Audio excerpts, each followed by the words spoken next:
Loksatta party Jayaprakash Narayana గారు పరిచయం లేని వ్యక్తి. మనం ఈరోజు లోక్సత్తా పార్టీ గురించి, జేపీ గారి రాజకీయ ప్రస్థానం గురించి మాట్లాడుకుందాం. నమస్కారం సార్. నమస్కారం సార్. మీరు ఇప్పుడు ఎలక్షన్స్ అయిపోయినాయి, రాష్ట్రాల్లో కానీ దేశంలో కానీ సుస్థిర ప్రభుత్వం వచ్చింది. సో వాళ్ళు ప్రజలు ఎన్నుకున్న విధంగా వాళ్ళు నిజంగా పరిపాలిస్తున్నారంటారా? మీ అభిప్రాయం ఏంటి? శ్రీనివాస్ గారు, జాతీయ స్థాయిలో ఒక తీరునుంది, మన రెండు రాష్ట్రాల్లో మరో తీరునుంది.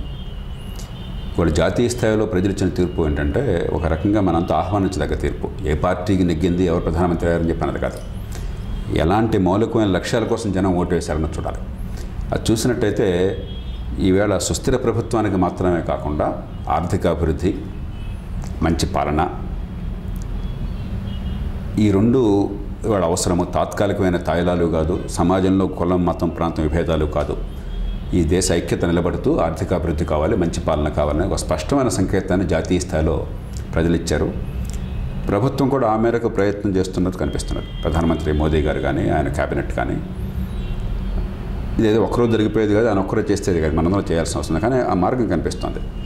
కానీ మన రెండు తెలుగు రాష్ట్రాల్లో మాత్రం ఓ పక్కనేమో సంకుచితమైనటువంటి తాత్కాలికమైన ఉద్రేకాలకి, ఆంధ్రప్రదేశ్ రాష్ట్రంలో అయితే కులాల గొడవలు, రెండు రాష్ట్రాల్లో ప్రాంతాల గొడవలు, ప్రాంతాల వైవిధ్యాలు, విద్వేషాలు, రెండో పక్కనేమో తాత్కాలికమైన తాయిల రుణమాఫీలు వగైరా.